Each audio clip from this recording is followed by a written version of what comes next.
cipher for voice for Stalin.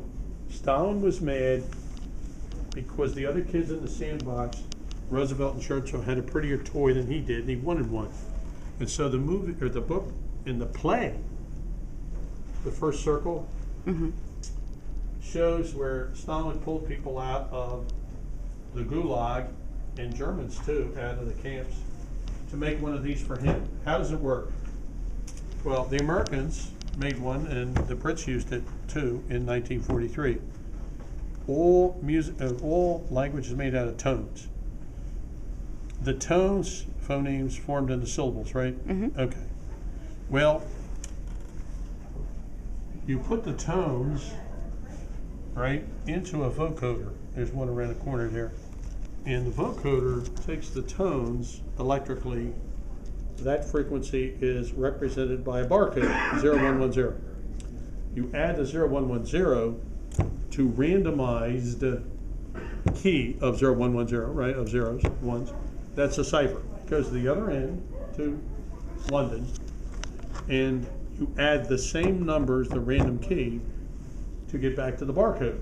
And you put it backwards into the vocoder, and it turns the tones on. You synthesize the tones, you got speech. Okay. Well, there's always got to be humor to this. Roosevelt was getting calls from Churchill, and one month it was like 3 in the middle of the night, 2:30, and he didn't say anything substantial. So Roosevelt talked to the Americans in London, and he says, I know the old man's got a wicked sense of humor. He says, what's going on? 3 conversations in a month, the middle of the night, here in Washington, and he didn't say anything. We'll check. Well, you know what happened? The war wasn't going too well, and Churchill called Roosevelt up because with only 1,200 bits per second, right, cycles a second, if you have a high-pitched voice, you sound like Minnie Mouse, and it made him laugh. He called up Roosevelt because it made him laugh. That's awesome. I can't believe you told me that story. Oh, what a riot. Okay.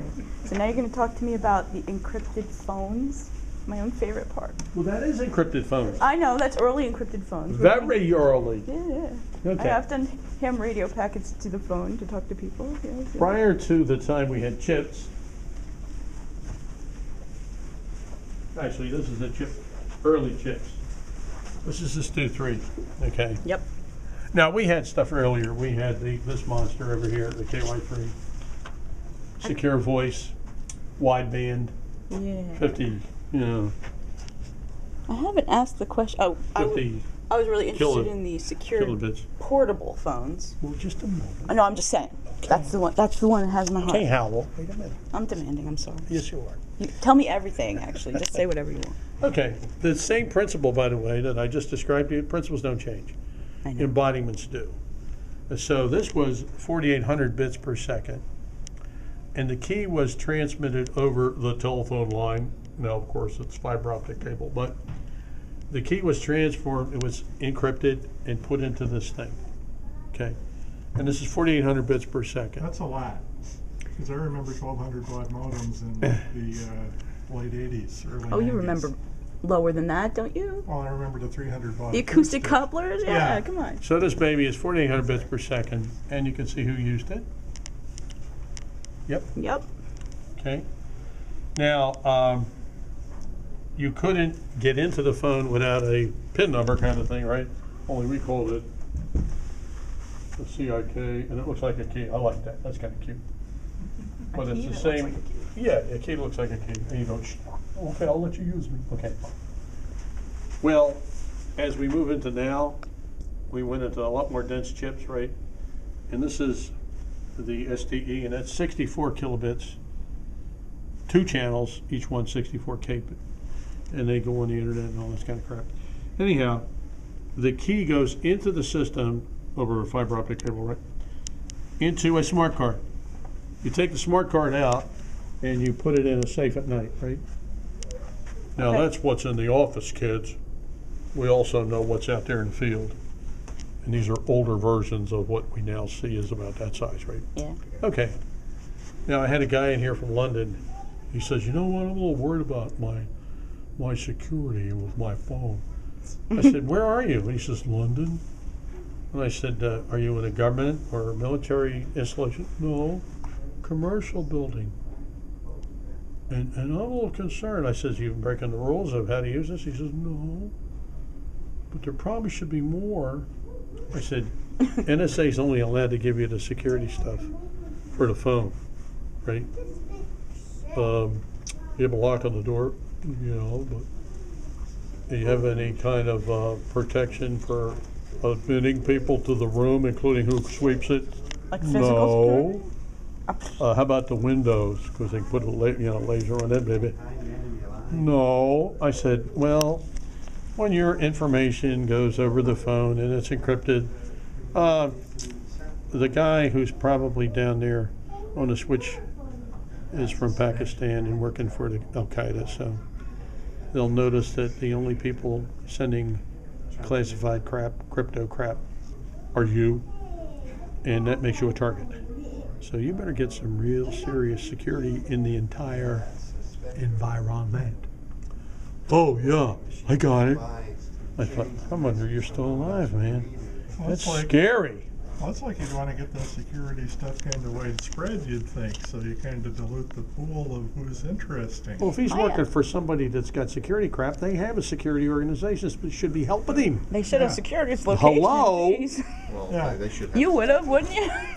Pre-secured locations, easy to vet, ongoing, and you just put them in there and too bad for the inconvenience. Or somebody would have. And where are you from, sir? Australia. He speaks strong.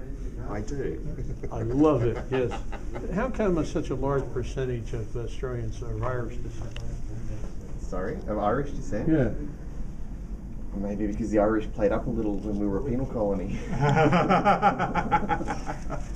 My friend John Kinney, psychologist, John was in the Irish Brigade, the British Army, and he explained it to me. If you stole bread or something like that at the wrong time, the Brits needed colonists. Mm-hmm. So instead of just throwing you in jail, they sent you down to Australia. Oh yes. Transportation. Of course. And the other thing he said was, well then they had a lot of guys down there, right? But they needed not concubines, they needed wives. He said whole villages of young ladies, 12 and older, were picked up by our British friends in Central Australia. Not that we're condoning that or Ireland. anything, because that would be Right. wrong. To be brides. Yes, that happened, and there's actually some really interesting diaries that they found about 5 years ago. And let's just say if you're female in that period, you had a really horrid time. Yeah. Truly, truly horrid. You had no choice, really. So that's why the Australians are not pushovers, right? Because they've been through the crap. Yes. Crocodile Dundee. I know, I saw the whole thing. I thought that was a riot. No, Oh, that's God. not an Australian. I know, but it was funny. Well, I heard in Australia Hi, they Dad. have down underwear. Yeah, that's the one. They have. Nava, what? You're big. Down underwear. No, that's Oh. actually New Zealand. Oh, New Zealand. Possum down underwear. Oh, Yeah. my goodness. Hey, Dan. Hello. My dad worked Navajo. on that project. Cool. One of the things that came out of this, my friend taught me about it because she was the one that did the research. She hated it. Of course. She made the Navajos look good. She was Cherokee. That's the whole tribal thing. The Navajos were so effective against the Japanese because Phil Johnston was a World War I combat engineer, and he grew up on the Reds. And he went to the head of the Marine Corps Amphibious Operations Pacific, General Vogel. What does that mean in German? Vogel? Bird. Vogel is bird, yeah. General Bird. That's cute. Anyhow, he said, I got something for you that is amazing. Oh, the Army said we shouldn't be using Native Americans because the Germans are studying their languages today. You got Navajo land. And unless you grew up on a res, you don't even know where a word begins because it's a tonal language like Chinese. He said, huh? So they tested it in May of 1941, against professional